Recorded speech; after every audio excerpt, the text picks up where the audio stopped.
নীতি আদর্শ পরিকল্পনাহীন একটি দল শুধুমাত্র ধর্মের নামে জনগণের ভোট চাইছে, জনগণ তাদের প্রত্যাখ্যান করবে বলে দাবি করেছেন বিএনপির স্থায়ী কমিটির সদস্য সালাউদ্দিন আহমেদ। রাজধানীর কৃষিবিদ মিলনায়তনে দলের দেশ গড়ার পরিকল্পনা শীর্ষক দিনব্যাপী কর্মশালার উদ্বোধন করতে গিয়ে তিনি একথা বলেন।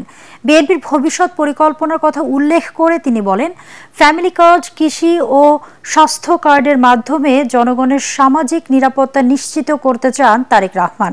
সালাউদ্দিন আহমেদ বিএনপির নেতাকর্মীদের ভবিষ্যৎ চ্যালেঞ্জ মোকাবেলায় নিজেদের যোগ্য করে গড়ে তোলার আহ্বান জানান।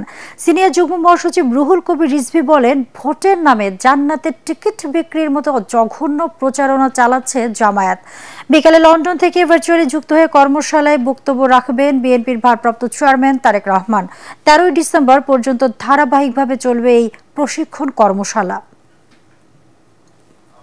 কোন কোন রাজনৈতিক দল বলার চেষ্টা করছেন যাতে সাধারণ মানুষ সেটিকে সত্য বলে মনে করছে। হতেই পারে জান্নাতের টিকিটের কথা কেউ কেউ বলে, বেহেশতের টিকিটের কথা। জামাতে ইসলাম আজকে ধর্মের নামে যে ব্যবসাটা করছে, মানুষকে বিভ্রান্ত করছে। যদি আমরা রাষ্ট্র পরিচালনার ক্ষেত্রে আগের থেকে পরিকল্পনা প্রণয়ন না করি, তাহলে আমরা ফেল করার জন্যই পরিকল্পনা করলাম। এখন এই কথাটা তো আমাদের ধর্ম ব্যবসায়ী বন্ধুদের উদ্দেশ্যে বলা হয়ে গেল। মনে হয় তারা কেবলই বলছে যে এখানে একটু মার্কাতে ভোট দিলে তরতরাই জান্নাতে যাবে, তার আগে ইহকালে কিভাবে চলবে এর কোনো বক্তব্য নাই। মানে যেই দলের কোনো নীতি আদর্শ নেই, কোনো পরিকল্পনা নাই, শুধুমাত্র ধর্মের নামে একটা ট্যাবলেট বিক্রি করে জনগণের সাথে প্রতারণা করার পরিকল্পনা করছে, তাদেরকে জনগণ ইতিমধ্যে চিনেছে, তাদের মুখোশ উন্মোচিত হয়েছে। ফেব্রুয়ারিতে হতে যাওয়া জাতীয় নির্বাচন পেছানোর সুযোগ নেই মন্তব্য করে জামায়াত ইসলামীর আমির ডক্টর শফিকুর রহমান বলেছেন, এর ব্যত্যয় হলে দেশ দারুণভাবে ক্ষতিগ্রস্ত হবে। ঢাকায় কর্মরত ইউরোপীয় ইউনিয়নের রাষ্ট্রদূত সহ ঊর্ধ্বতন কর্মকর্তাদের সাথে সংস্থাটির গুলশান কার্যালয়ের সাক্ষাৎ শেষে সাংবাদিকদের তিনি একথা বলেন। জনগণের ভোটে জামায়াত ক্ষমতায় গেলে সব দলকে নিয়ে জাতীয় সরকার গঠন করার কথাও জানান দলটির আমির।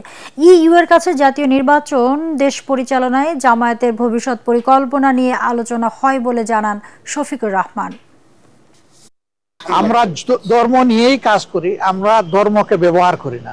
ইলেকশনের সময় নতুন করে যারা বেশি বেশি নামাজ শুরু করেন, টুপি পরেন, তসবিহ হাতে নিয়ে ঘুরান, ধর্মকে তারাই বোধহয় সম্ভবত ব্যবহার করেন। ইলেকশন পিছানোর কোনো সুযোগ আছে মনে করি না, উচিত নয় মনে করি। আমরা মনে করি যে ফেব্রুয়ারির ঘোষিত এই টাইমলাইনের ভিতরে নির্বাচন হওয়াই দেশের জন্য একান্ত প্রয়োজন। এর সামান্য কোনো ব্যত্যয় ঘটলে দেশ দারুণভাবে ক্ষতিগ্রস্ত হবে।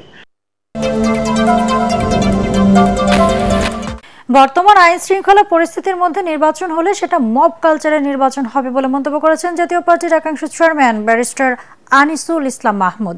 তিনি বলেন, যে দেশে বিএনপির মতো বড় দলের ভারপ্রাপ্ত চেয়ারম্যান তারেক রহমানের নিরাপত্তা নেই, সেখানে অন্যদের কথা বলার কোনো অবকাশ নেই। রাজধানী গুলশানে নতুন রাজনৈতিক জোট জাতীয় গণতান্ত্রিক ফ্রন্ট এনডিএফ এর আত্মপ্রকাশ অনুষ্ঠানে তিনি এসব কথা বলেন। বিভক্ত জাতীয় পার্টির মধ্যে কোন দল নিবন্ধন পাবে তা আদালতের উপর নির্ভর করছে বলেও জানান তিনি। এ সময় জাতীয় পার্টি জেপির চেয়ারম্যান আনোয়ার হোসেন মঞ্জুও বক্তব্য রাখেন। নতুন বন্দোবস্ত কি রাষ্ট্র সাজবে? হালের বাংলাদেশ তার জনগণকে নিয়ে রাজনৈতিক, অর্থনৈতিক ও ভূ রাজনৈতিক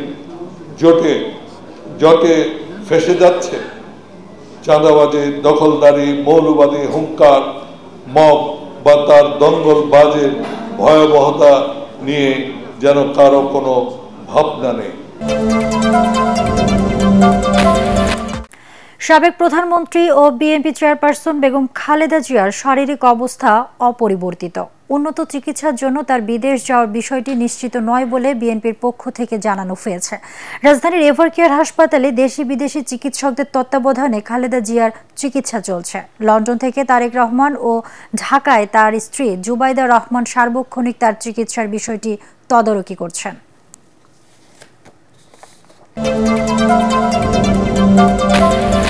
দেশের নির্বাচন নিয়ে জনগণের মাঝে কোনো সংশয় নেই বলে দাবি করেছেন স্বরাষ্ট্র উপদেষ্টা জাহাঙ্গীর আলম চৌধুরী। তিনি বলেন, সুষ্ঠু, গ্রহণযোগ্য, উৎসবমুখর পরিবেশেই নির্বাচন অনুষ্ঠিত হবে। দুপুরে সচিবালয়ে তিনি এসব কথা বলেন।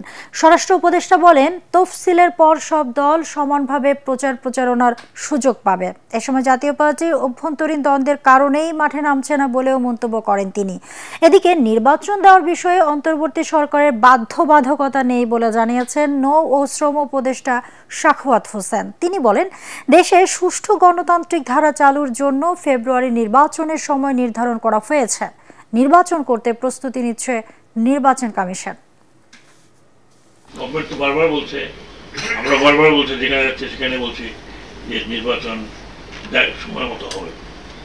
তো আমাদের, আমি বললাম না, আমাদেরকে কেউ বলছে গাড়ি ধরে যে নির্বাচন করতে হবে তোমাকে, ও আগে ছিল যে 2 বছরের যেহেতু ছিল ইলেকশন করতেই হবে, এরকম যখন 8 আগস্টে আমরা আসি তখন তো আমাদের কেউ ম্যান্ডেট দেয়নি যে ভাই আপনাকে এই 1 বছরের মাথায়, 1.5 বছরের মধ্যে, 2 বছরের মধ্যে ইলেকশন চলে যেতে হবে। তখন তো কিছুই নেই, রাইট?